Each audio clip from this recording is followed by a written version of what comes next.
Bienvenido y bienvenidas en esta hora de la noche en Quinto Poder en JCB Canal 4. Pero siempre conociendo como estudiante, como periodista, conocemos las situaciones irregulares que ha habido en la universidad. La historia nos los dice. Hay una historia que muchos no lo conocen. Y también hay una historia que posiblemente está escondida y otros estudiantes o profesionales conocen más que yo de la problemática de la universidad. Tiene sus causas, porque muchos años no ha tenido un desenvolvimiento y no ha tenido un crecimiento equitativo o por igualdad en algunas facultades. Algunas se han desarrollado, han evolucionado a pasos agigantados, y unas que se han quedado estancados. Y no porque la universidad, el estudiante no quiere crecer, sino por malas autoridades que hemos tenido. Algunas personas que quieren ser toda la vida decana, ¿no? O toda la vida decano. Y cuando llega a ser decano o decana, simplemente se van con permiso y permiso. Es como una enfermedad que se ha dado. Ha habido autoridades buenas y malas en la Universidad de Hermilio Valdizán. Y uno de ellos dice: no hay corrupción en la universidad. Pero no nos recordamos en los años de Mauro Concha Pérez. ¿Quiénes han sido en la época de Mauro Concha Pérez parte de gobierno? Y mucho se creía en la época de Mauro Concha Pérez, en esta comisión de la reorganización, una supuesta reorganización, simplemente era un aprovechamiento. Cuando se digitaba, se direccionaba a docentes mediocres, incapaces, ya fuera. Y cuando se expulsaba a buenos docentes, y principalmente se expulsaba a docentes huanuqueños, salidos del Hermilio Valdizán, y simplemente te inyectaban aquellos docentes que recién habían salido, no sé, de algunas universidades fuera de la región, Arequipa, Puno, Piura, que cuando llegaban aquí simplemente era un caos para nosotros. Y he tenido la oportunidad de sacar a estos docentes que nos inyectaban en la época de Mauro Concha Pérez. Y hoy quieren ser autoridad. ¿Cómo no se van a recordar muchos de los docentes o exalumnos? El año 2005, 2004. Y después recuerdo cuando Mauro Concha Pérez tenía procesos de investigación en la época de Montesinos, y quienes aplaudían. Salió escapando del Poder Judicial en un tico, Mauro Concha Pérez. Era cusqueño. Recuerdo también cuando tenía algunos docentes, y yo estaba primer año, segundo año, y me inclinaban a decir que la lucha contra la corrupción, que el universitario, el docente universitario, que tiene un don de estar contra los hechos irregulares. Pasaron los años y me recuerdo cuando Joy Rojas venía aquí, esos docentes aplaudiendo. Imagínense, cuando ya la situación de Montesinos se iba agudizando, cuando Fujimori tomaba el poder de la corrupción en nuestro país, y cuando ya la situación política se transformaba en sobonería, en ser ayayero, ahí vi mis docentes, no todos por cierto, algunos docentes que pregonaban ser limpios, aplaudiendo en el estrado. Recuerdo ciudadanos y ciudadanas. Hoy quieren ser gobierno en la casa universitaria de Hermilio Valdizán, y que niegan rotundamente haber sido fujimoristas, cuando lo han sido, cuando han sido parte, cuando aplaudían. cuando venía Joyguay Rojas. Recuerdo, ciudadanos y ciudadanas. Pero más adelante lo vamos a decir con nombre. ¿Quiénes eran mis docentes? Hoy son de esta lista, Frente Único Estudiantil. Ahí están. Y cuando uno le dice sus verdades, te dicen terrorista. A eso me voy. Bien, nosotros ya estamos con la visita del sociólogo Ángel Calero, que está en nuestros estudios, y me honra en hacerle esta entrevista en esta hora de la noche, caso de la Universidad Emilio Valdizán de Huánuco, la coyuntura actual, cómo lo vemos, y él, docente de muchos años en la universidad, ha sido mi profesor, y por vez primera voy a estar con él aquí para poder recordar de lo que ha sido pues nuestra universidad y de lo que es ahora. Le doy la bienvenida. Buenas noches, profesor Ángel Calero. Muy buenas noches, distinguido periodista. Para mí también es una gran satisfacción tenerlo en esta entrevista. Quiero dirigirme primeramente a toda la opinión pública, a los padres de familia, a los cientos y miles de universitarios que son de aquí de la ciudad de Huánuco, otros que vienen de otras zonas de nuestras regiones como Junín, Lima, Ucayali, ¿no?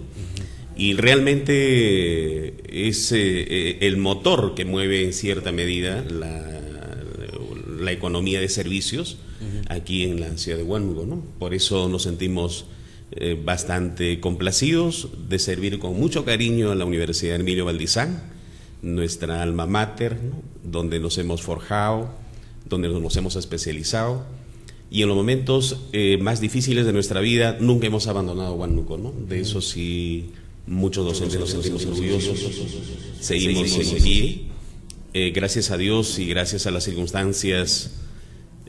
Añoramos Huánuco, tenemos la gran oportunidad de conocer las 77, hoy en día 84 distritos, las 11 provincias de palmo a palmo, y realmente es una maravilla lo que tenemos aquí en la región de Huánuco, ¿no?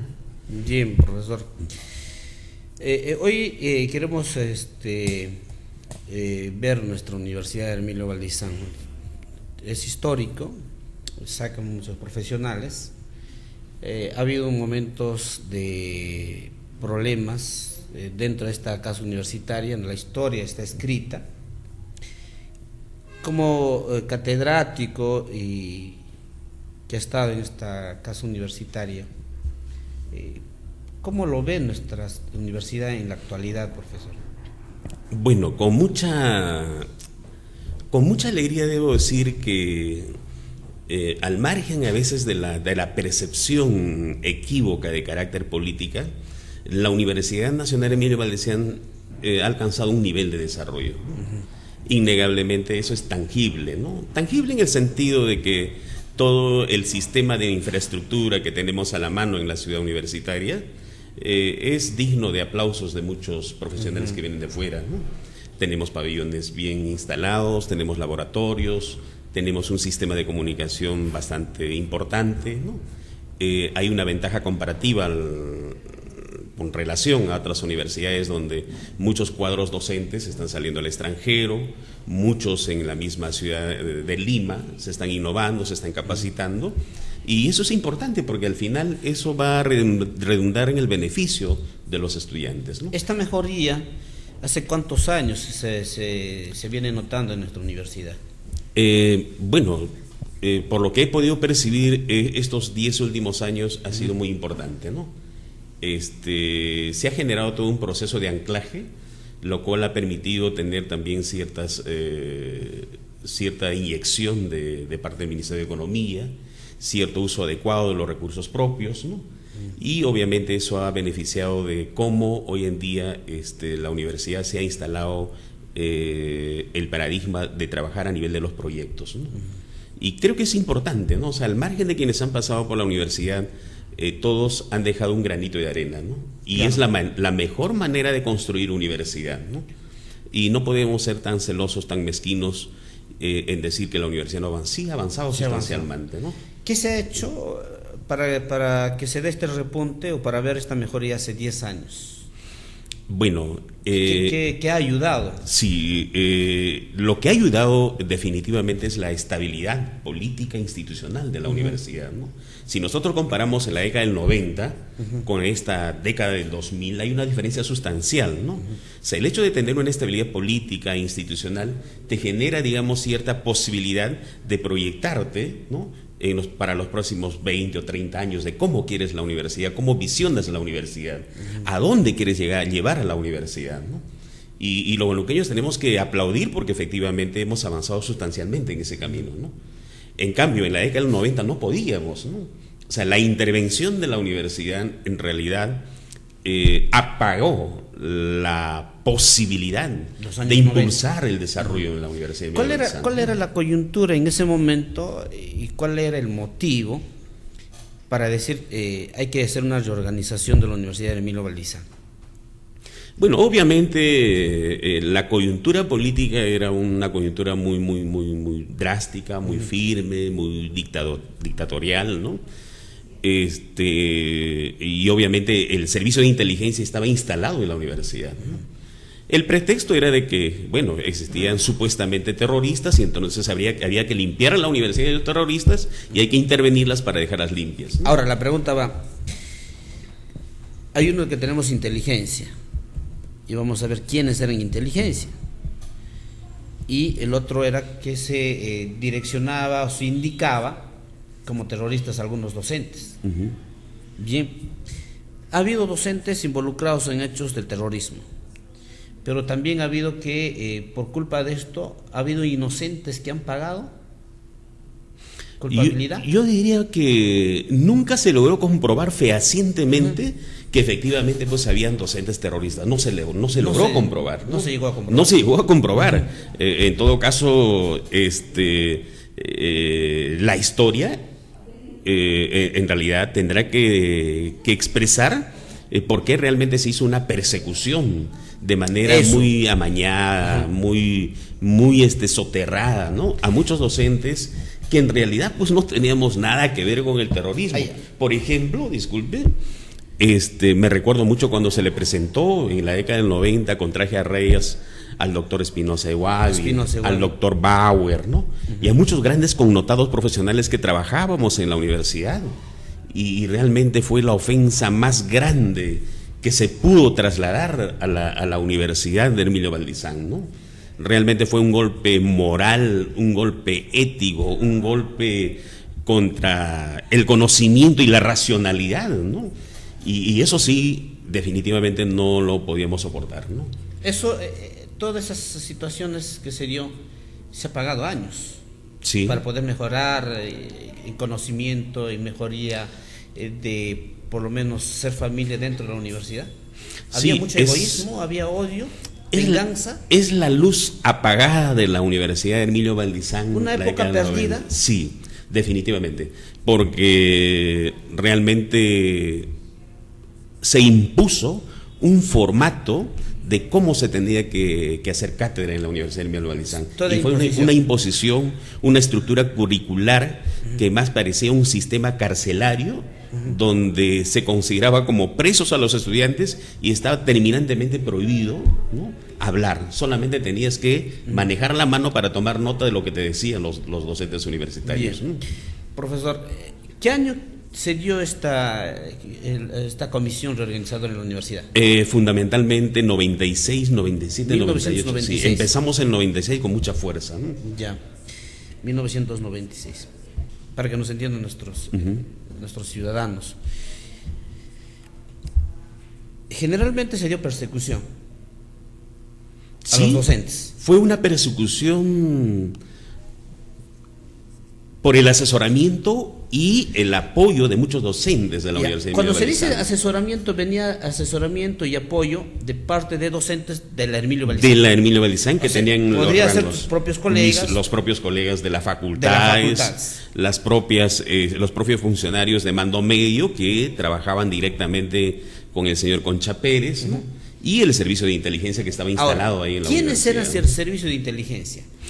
El servicio de inteligencia, obviamente que eran personas que tenían una función muy precisa, ¿no? ¿Como docentes también había? como alumnos? No, era un servicio de inteligencia, como su nombre mismo se señala, que tenía mucho cuidado, ¿no? En utilizar a los mismos docentes para recabar la información exacta de lo que ellos necesitaban. Pero esa información exacta nunca se dio. Nunca se dio. Nunca se dio, eran informaciones de carácter subjetiva, de carácter amañada y muy tramposa, por supuesto, ¿no? Por ejemplo, en el año 96, en octubre, nos someten a un proceso de evaluación. Y curiosamente, los profesores que tenían... Profe, disculpe, sí. Antes que pasamos al proceso de evaluación, sí me recuerdo, un proceso de evaluación amañado que sustentaba su tema o su proyecto, para que nos entienda la ciudadanía. ¿Quiénes en esa época eran decanos, jefe de departamento, que recuerdas tú en época de Mauro Concha Pérez? Bueno, yo lo que me recuerdo es que en la Facultad de Ciencias Sociales, la profesora Denesi Palacios Jiménez era pues decana de la facultad, ella era decana. Y puesta por la comisión reorganizadora, ¿no? Puesta, bien. ¿Jefe de departamento quién era? No me recuerdo con precisión, pero entiendo que estaba el profesor Fernando Ramelli. Ya. ¿Qué tiempo duró la decanatura de Denesi en la época de Mauro Concha Pérez? Bueno, la verdad que cuando me expectoraron de la universidad a mí y a más de 125 docentes, ella siguió quedándose, ¿no? Creo que duró durante toda la intervención, ¿no? Lo que quiero llegar es, en el año 1995, ¿lo expulsan a usted? Octubre del año 1996. El octubre del año 1996. Sí. Pero hay un detalle ahí, ¿no? Ya. Hay un detalle que no solamente era en la Facultad de Ciencias Sociales, sino en muchas facultades donde los alumnos empiezan a levantar su voz de protesta, ¿no? Porque ya se indicaba, hasta ese tiempo no se conocía Montesinos. No se conocía. Pero en Lima ya empezaban a salir algunos rostros de Montesinos. Sí, correcto. En la universidad. Ya salían algunos rostros, pero nadie sabía quién era Montesinos. Sí, correcto. O sea que ya empezaba a manejar las universidades con inteligencia, pero para manipular, no para bien. Sí. ¿Qué sucedió en ese año de 1996 cuando empiezan las clases? ¿Cuántos meses estabas haciendo clases? ¿Cómo fue el comportamiento contra Bueno, la verdad es que en realidad no estoy demasiado... No estoy demasiado adulto, pero me refiero a la edad, ¿no? En realidad fue muy impactante la forma como nos orientaban a hacer las labores académicas, ¿no? Y yo me recuerdo que cuando ingresaba a clases con los chicos de psicología o comunicación social o sociología, en la puerta estaban 2 militares, ¿no? Con fusiles AKM. Porque tenían su cuartel ahí. Sí, era un sistema cuartelado, sí. En sociales. Y los soldados, aquí una anécdota, ¿no? Los soldados se ponían a escuchar de lo que hablábamos, ¿no? Y justamente yo tenía la cátedra pues de filosofía, ¿no? Claro, yo llevé filosofía con usted. Sí, y era una filosofía más de carácter pragmática que ideológica, ¿no? Me recuerdo mucho un tema sobre la materia y empezábamos a hablar sobre los positrones, neutrones, meganeutrones, y los soldados me preguntaban, pero señor, ¿qué está hablando, no?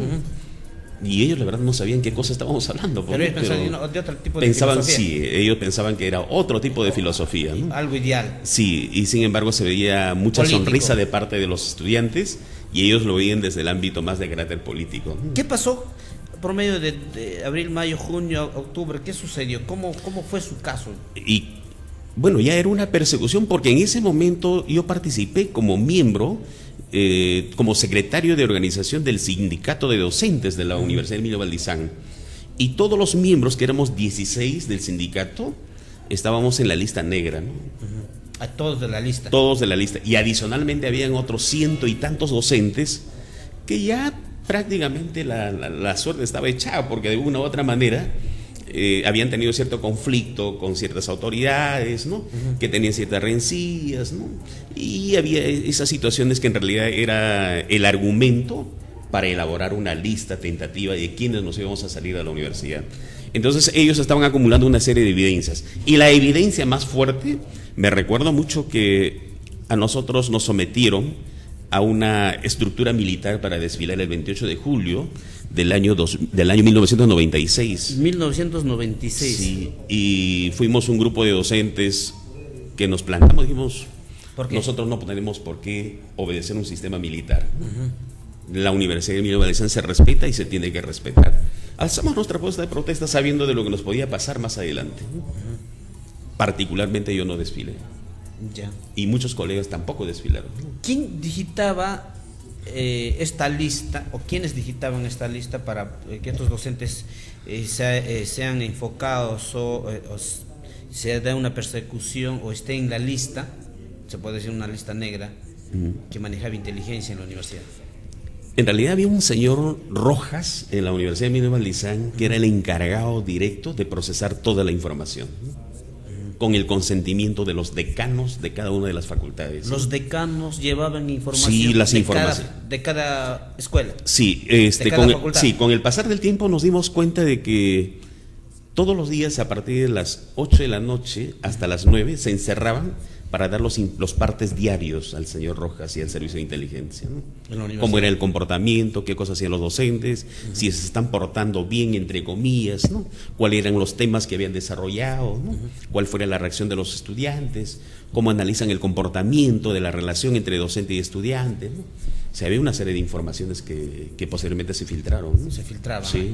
Ahora, cuando estas informaciones se daban, y principalmente puede ser que esto eran las informaciones que llevaban los decanos, podía ser una información que llevaban, como sucedió con algunos docentes, generalmente eran mentiras. El 99.9% era una falacia más grande que la ciudad de Huánuco. Era una falacia muy grande. Era una patraña de la forma como se iba construyendo un estigma frente a determinados docentes de la Universidad de Emilio Valdizán. ¿Cuál era la situación de algunos decanos, por decir? Sacar a los docentes que posiblemente evolucionaban en el conocimiento, eran enemigos del crecimiento en autoridad en la universidad, o que eran muy protestantes. Había una dualidad, ¿no? Éramos de una generación de jóvenes docentes que teníamos las cosas bien definidas en términos del desarrollo académico, científico, ¿no? Y gran parte de nosotros veníamos de esa escuela, ¿no? O sea, de cómo mirábamos la universidad, ¿no? En función a objetivos y metas, y qué es lo que necesitaba la universidad de nosotros, ¿no?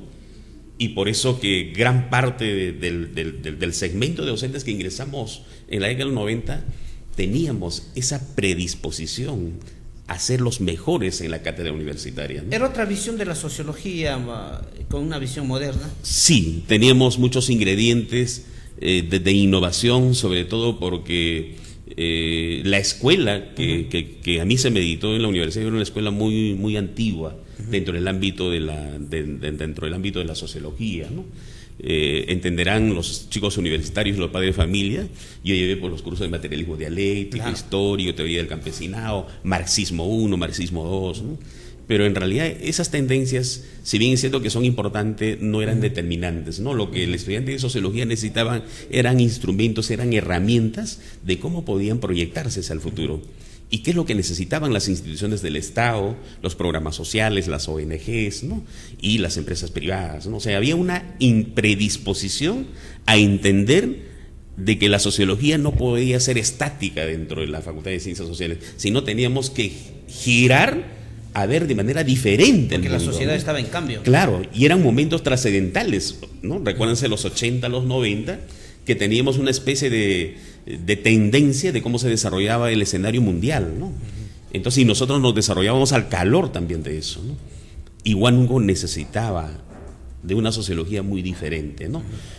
No una sociología meramente academicista, ¿no? Sino una sociología más pragmática, ¿no? Más de la mano con la necesidad de la población. Sí, porque tenían miedo, ¿no? Siempre decía que no estudia sociología, estudiaban a Lenin, a Marx, el idealismo, el materialismo, pero ya no se veía eso en los últimos años. Cierto.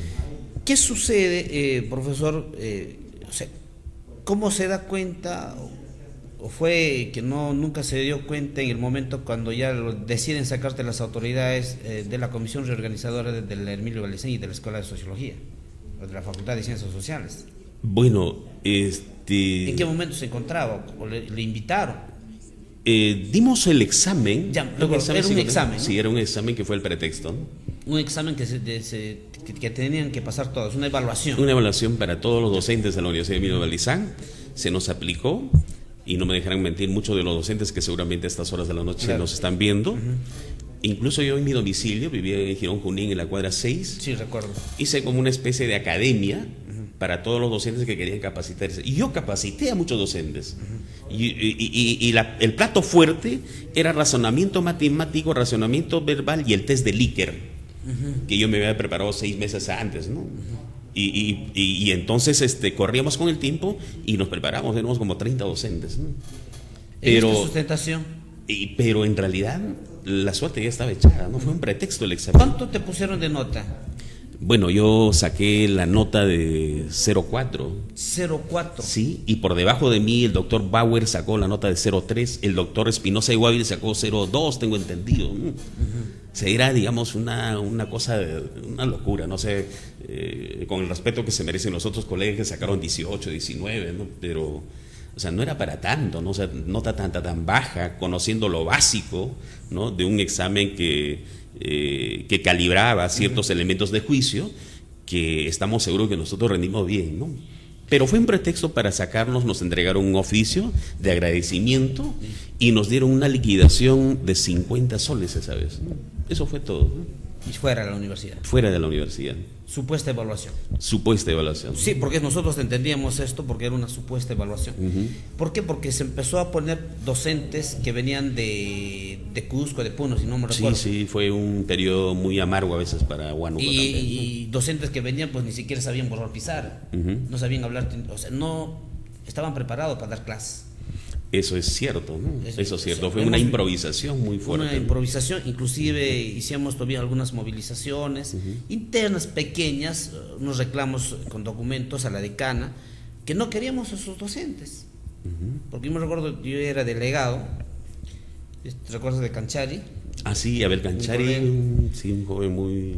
Y nosotros hacíamos el reclamo, porque no, simplemente pues a ustedes lo habían sacado, me recuerdo de Rocío Chávez, Pedro Saquicoray, y pero sí, no sé cuántos docentes más sacaron también de comunicación.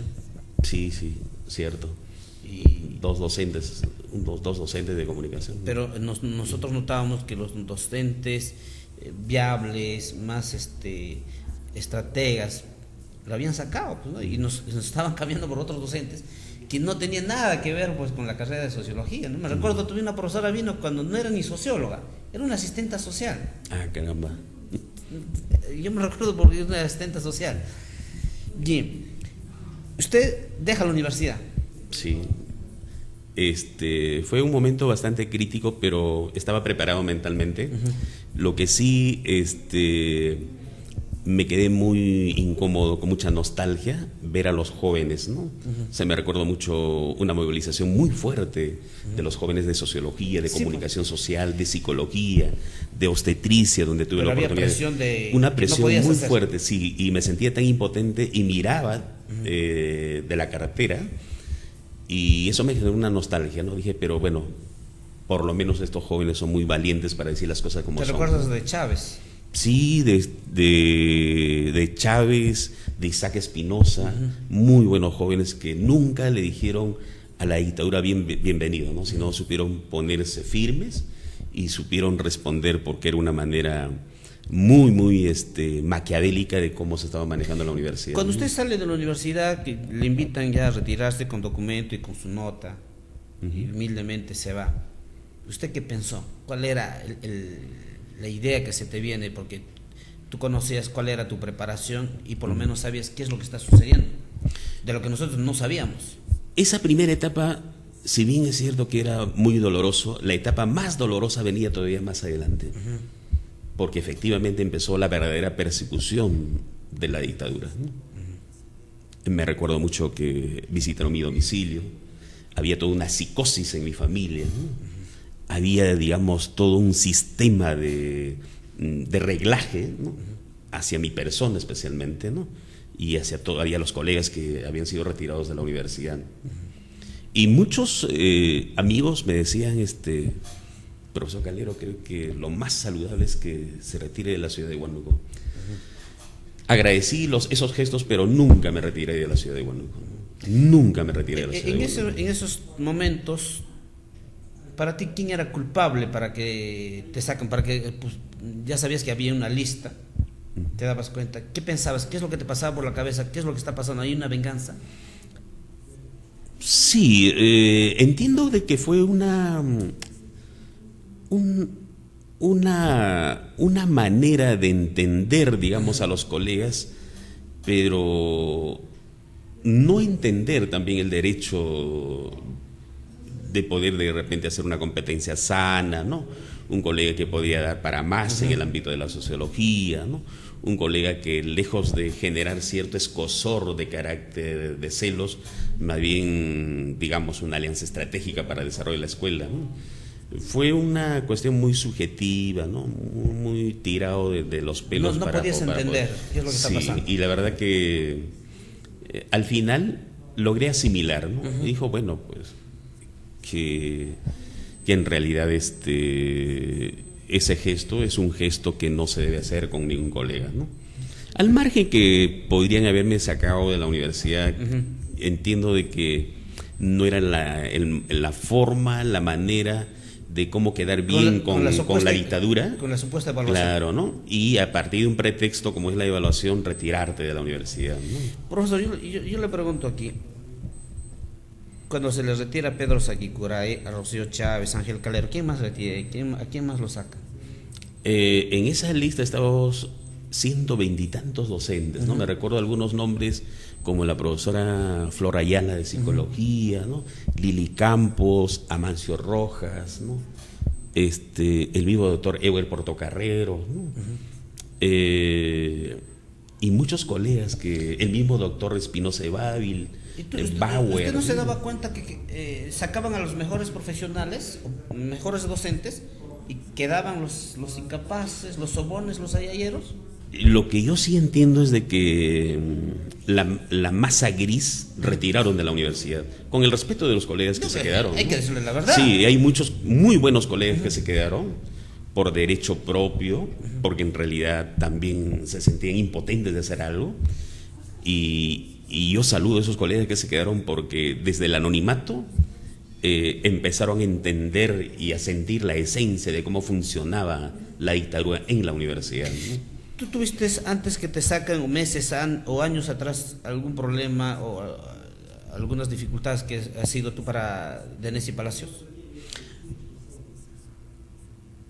Entiendo de que desde que fui estudiante las relaciones amicales nunca han funcionado bien con la señora, porque en realidad yo he sido miembro del tercio estudiantil, he sido secretario general del Centro Federal de Letras de ese entonces, he sido delegado, he tenido la oportunidad de tener algunos espacios como dirigente. Como cualquier alumno que busca, protesta, la reclama. Mejora, sí, y nunca nos hemos dejado llevar por una salida de paseos, por una comida, ¿no? De ninguna manera. De la generación mía, por lo menos, al margen de las tendencias políticas, porque yo tengo muchos amigos que son apristas, accionpepecistas, ¿no? Como tienen todo el derecho. Muy, muy buenos profesionales, y nunca nos hemos dejado, digamos, engatusar por ese tipo de acciones, ¿no? Siempre hemos priorizado el desarrollo académico, ¿no? La lectura, los debates, las críticas, las autocríticas, que eso nos ayudó bastante a desarrollarnos también más adelante como profesionales, ¿no? Sí, porque entiendo, porque la mayoría de esa promoción de ustedes son docentes en la universidad. Sí, gracias a las circunstancias de mi promoción, por lo menos 4 o 5 colegas estamos en la Universidad de Emilio Valdizán, ¿no? Y me alegra mucho porque en realidad tenemos la oportunidad también de discrepar y desarrollar el conocimiento en la Universidad de Emilio Valdizán. Cuando usted sale, han pasado muchos años de esta comisión reorganizadora que se dio, que acabó mal, que no fue positivo para la universidad, ¿usted se dio cuenta que su salida fue direccionada? Definitivamente que sí. ¿Por quién fue direccionada? Fue direccionada por el Servicio de Inteligencia y la decana de la Facultad de Ciencias Sociales en este caso. En ese tiempo de Nessie y los Palacios. decanos, claro, y los decanos que tenían la potestad de decidir, ¿no? Porque la comisión organizadora simplemente se lavaba las manos, ¿no? Decía, por si acaso, yo no te estoy retirando, yo no tengo nada contra ustedes, ¿no? Sino los decanos. Claro, entonces había Llevaron ese entendimiento de que por algún lugar se está filtrando la información, pues, ¿no? Y había otro hecho que en realidad tampoco no es una queja pública, sino yo lo tomé con mucha hidalguía. Otra razón fue de que era parte del sindicato de docentes de la Universidad de Emilio Valdizán. Y a mucho orgullo, ¿no? Y a mucho orgullo porque luchamos muchas reivindicaciones de los docentes universitarios y como debería ser, ¿no? Y en esa época no teníamos lo que ganábamos hoy día, ¿no? Esa época, por ejemplo, yo ganaba 350 soles, ¿no? Pero sin embargo, eso no significaba de que no podíamos dedicarnos a tiempo completo a la universidad. Sí nos dedicábamos, ¿no? Y estábamos obligados a presentar nuestros proyectos de plan de investigación, nuestro plan de proyección social y aparte nuestros módulos para el desarrollo académico, ¿no? O sea, nadie nos exigía, pero esa era una mística de trabajo de cada uno de nosotros. Y eso es lo que entendíamos de que debería interiorizarse en la universidad. Estamos hablando de la década del 90, ¿no? Claro. Por eso cuando ahora nos vienen de que se tiene que presentar eso no es tan, digamos, forzado el tema, ¿no? Sino parte de un esquema y de una mentalidad de desarrollo y cómo visionas tú la universidad. La universidad no puede solamente ser como una vaca lechera donde succionas si quieres vivir a expensas de la universidad, ¿no? O sea, tenemos nosotros que responder a la universidad y responder a la comunidad en general, ¿no? ¿Qué cosa necesita de los profesionales? ¿Qué necesita de las carreras? ¿Qué necesita en realidad para solucionar los problemas álgidos por los que tenemos aquí en la región de Huánuco? Yo entiendo que muchos de nuestros ciudadanos quieren saber también cómo volviste. Si te expulsaron, que sacabas 0,4, se suponía que la evaluación lo dice la realidad, que no sabías nada, ¿no? ¿Cómo así vuelves? Bueno, fue la tercera etapa de mi vida en la Universidad de Emilio Valdizán, la primera, la segunda y esta última, la tercera. Me quedo en la ciudad de Huánuco, gracias a Dios, concursé para una plaza en el Instituto Esteban Pavletich. Tengo muy muchos recuerdos, muchos estudiantes, ¿no? En el Instituto Marcos Durán Martel, que me abrieron esa oportunidad también de brindarles mis conocimientos. Y concursé para una plaza de directores, me nombré en el Instituto Juana Moreno, en la ciudad de Yata, a quien le guardo un cariño muy especial porque también me cobijaron y tengo muy buenos recuerdos y muy buenos amigos allá en Guamalíes, ¿no? Y esta tercera etapa, paralelamente a ese proceso, empezó una tercera jornada de lucha, ¿no? De todos los docentes que habíamos sido inspectorados de todas las universidades del Perú, que éramos un promedio de casi 2.451 y tantos, nos plantamos en el Congreso de la República. Tenía que salir una ley especial de reincorporación, ¿no? Y gracias al gran presidente que tuvimos, como fue el Tinado Paniagua, no dudó un instante, ¿no? Se reunió con todos nosotros, lo dijo, no se preocupen, yo los apoyo en el Congreso. Sí, en la etapa de transición. Salió la ley de reincorporación y en mérito a esa ley, muchos docentes universitarios a nivel nacional regresamos a nuestras plazas de origen, ¿no? Cuando volviste, sabiendo que todo había sido amañado, direccionado, ha habido envidia, o por querer salvar el pellejo de algunos decanos ante la comisión, ¿cómo se ha sentido encontrarse con su decana en la Facultad de Ciencias Sociales, profesor? Bueno, la verdad que yo quiero indicar que no le guardo rencor a ninguna persona, ¿no? No es mi estilo. Siempre nos hemos saludado, ¿no? Siempre el respeto y la consideración a la doctora... Como tu profesora. Sí, a la doctora Denesi Palacios. Siempre he considerado que es una profesional muy interesante, que siempre va a dar mucho que hablar en el quehacer académico. ¿Se equivocó? Yo entiendo que por la presión mediática del servicio de inteligencia debe haberse equivocado, ¿no? O sea, de repente no era para decirme te vas, ¿no? Pero bueno, son a veces circunstancias. Seguramente algún día tendrá que decir su verdad, ¿no? Pero bueno, la historia de la universidad y muy en particular de ciencias sociales está ilustrado de esa manera, ¿no? Esa es la verdad. Tu caso, muchos docentes lo han pasado en la universidad a encontrarse con sus decanos, y algunos decanos le habrían dicho su verdad. ¿Qué pasó? ¿Por qué le digitaron? ¿Por qué direccionaron? Si no sí, le encontraron. Muchos docentes que habíamos sido espectorados, en las oportunidades que hemos tenido la oportunidad de, vale la redundancia, de conversar y dialogar sobre este tema,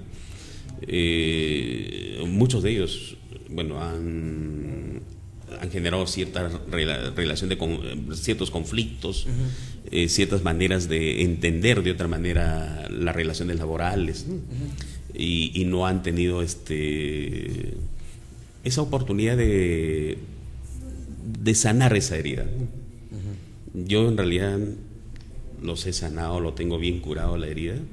Lo que sí a mí me encanta, y como siempre le digo a los alumnos, pase lo que pase, me encanta estar al frente de los alumnos, desarrollar una buena lección académica, ¿no? La verdad que nunca me he autoevaluado, ¿no? Siempre entiendo que me los llega alumnos... una pregunta por el mensaje. Me dice, ¿te gustaría que Denesi Palacios sea autoridad en la Universidad Emilio Balizán? Bueno, por el perfil de carácter profesional, yo más bien considero pertinente que la doctora Denesi Palacios podría migrar de repente al Instituto Nacional de Cultura, porque ella es arqueóloga, tiene experiencia, ¿no? A un centro donde a ella le agrada de repente estar más cerca con la parte más experimental, más operativa, ¿no?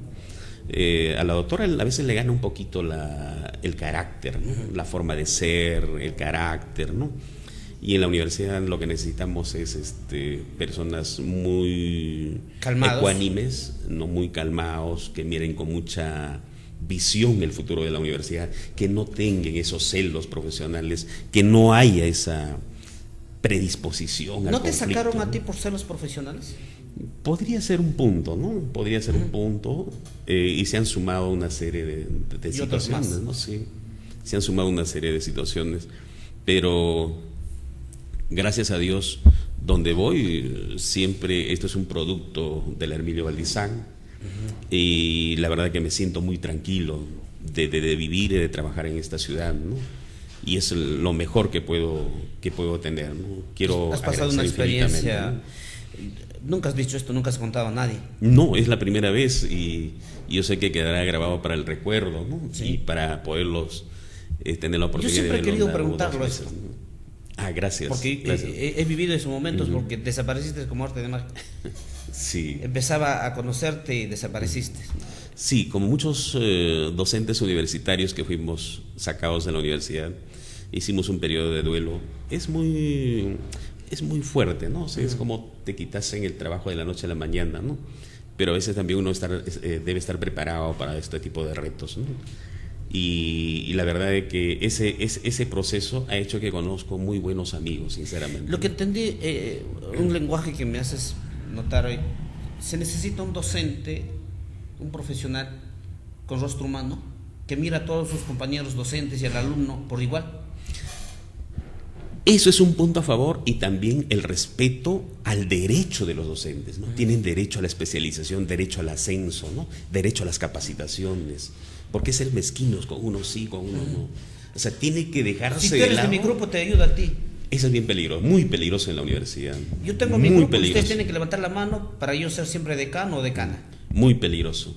Y en la Facultad de Ciencias Sociales ¿Se ha dado eso? Se ha dado, y yo he levantado mi mano cuando efectivamente se dan esos actos, ¿no? Y siempre he cuestionado directamente a los colegas y a los colegas que tienen la oportunidad de gerenciar la facultad para que corrigen ese acto, ¿no? 27 años la Facultad de Ciencias Sociales. 27 años. Y yo no lo veo que ha evolucionado a pasos agigantados como otras. Te doy la razón. La Facultad de Ciencias Sociales tiene un letargo, ¿no? Y hay que romper, ¿no? Como dicen, como el día de hoy lo escuchaba a los chicos en la Universidad de Emilio Balizán, el miedo se acabó. Creo que es el momento de enrumbar a la Facultad de Ciencias Sociales a mejores circunstancias, a un desarrollo institucional y también a un desarrollo académico. Eso es lo que necesitamos, ¿no? La mayoría de periodistas, yo sé que tienen miedo de decir esto también, porque ha sido su decana. Ah, sí, por supuesto. Igual yo también tenía ese temor, pero lo digo, porque esa es la verdad, lo he vivido yo. Siempre ha sido decana, pero ¿qué se ha hecho por la Escuela de Sociales? ¿Qué sí, encontramos? Eso es cierto. Recién a los cuantos años está evolucionando, no digamos que está atrasado, ¿no? está evolucionando. Por eso comunicación tiene su nuevo, donde puede hacer un proyecto, de lo que muchos se anhelaba, tener una radio, tener una televisión, ahí lo tienen, ¿no? Donde pueden hacer talleres en esta revolución del conocimiento. Sí, y hay un tema paradójico, ¿no? He tenido la oportunidad de estar al frente de la Facultad de Ciencias Sociales como decano por 2 años. Me invitaron por 10 días. Y en el Perú es un caso muy especial. En una oportunidad me invitaron a un... sociales? Sí, en sociales. Me invitaron a una entrevista en Radio Unión en la ciudad de Lima y tocamos ese tema, ¿no? O sea, ¿cómo es que fuiste invitado por 10 días y te quedaste 2 años como decano?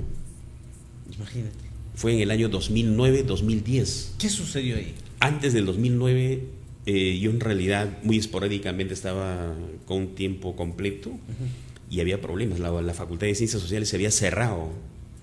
Un año estaba cerrado. Se habían quedado estancados el tema de los títulos, licenciaturas, ¿no? Trámites y todo lo demás. Y no se ponían de acuerdo, ¿no? O sea, había un problema pero horrible. Y entonces me invitaron para poder ser elegido con el consentimiento de los alumnos como decano interino por 10 días, ¿no? Y no por lo que yo quise, sino los mismos estudiantes y los delegados estudiantiles y los docentes consensuaron y dijeron no, sigamos trabajando, ¿no? Cada 10 días convocaba para que se elija al decano y no se elegía. Nos pasamos de 10 en 10 en 10 hasta 2 años. 2 años. Me he quedado sorprendido, por un lado, ¿no? Y al final me fui dando cuenta porque era también una manera de poner en prueba la capacidad gerencial de cómo podíamos solucionar el problema de la Facultad de Ciencias Sociales. Y gracias a Dios lo hicimos con el consentimiento en ese entonces del rector de la Universidad Emilio Valdizán, el doctor Víctor Cuadros, ¿no?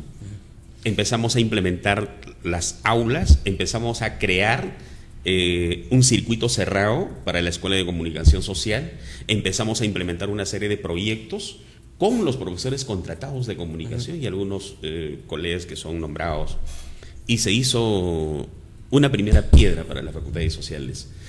Pusimos la primera piedra para levantar un edificio de 3 pisos para la Facultad de Ciencias Sociales, que por celos del señor Orsi Lobón no se llevó a cabo.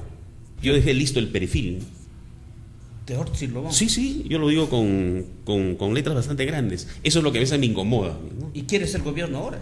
Bueno, ¿Eso da miedo? No da miedo, porque el profesor, tengo entendido, ya cumplió los 70 años y la ley universitaria es bastante clara. 70 años y uno tiene que, sí, dejar la universidad porque la ley lo manda, dice así. ¿no? Bien, profesor, ha sido importante hablar contigo. ¿Algo más que nos estamos olvidando que quiere decir a la sociedad respecto a esto? Yo solamente quiero mencionar que en esta oportunidad sí me he puesto al hombro, apoyar decididamente a los estudiantes y también a los docentes de Integración Valdizana, que están yendo con el número 1, ¿no? Necesitamos que efectivamente levantar la voz y decir que efectivamente el miedo se acabó y es el momento de poner las bases sólidas para el desarrollo de la Facultad de Ciencias Sociales, ¿no? Entonces los estudiantes, ¿no? Este día viernes tienen que marcar el 1, ¿no? 2 veces y marcar el 2 las 3 veces, ¿no? El 1 para rector, el 1 para decano. ¿Quién va como rector? El doctor Hostos Mirabal, ¿no? Un amigo de antaño con quienes hemos pasado momentos muy hermosos cuando fue Facultad de Letras de ese entonces, ¿no? Eber Portocarrero. El doctor Eber Portocarrero, un connotado profesional, un doctor a carta cabal, ¿no? Y la verdad que brilla por su propia experiencia, tanto en el Perú como en el extranjero, y la verdad que es un orgullo tenerlo en la Universidad de Emilio Valdizán, ¿no? Bien, profesor. Agradecerle por estar aquí en nuestros estudios. No, yo le agradezco a usted y también a toda la audiencia que tiene usted en la ciudad de Huánuco, y muy en especial a los padres de familia, ¿no? A los jóvenes universitarios. Que no se vuelva a repetir los años 96, 95. Nunca más, ¿no? Nunca más, porque en realidad entorpeció el desarrollo cognitivo e institucional de la Universidad de Emilio Valdizán, ¿no? Se acabó el miedo. Así es, se acabó. Muchas gracias, profesor. Muchas gracias a usted. Hemos llegado a la parte final de Quinto Poder y esto es historia.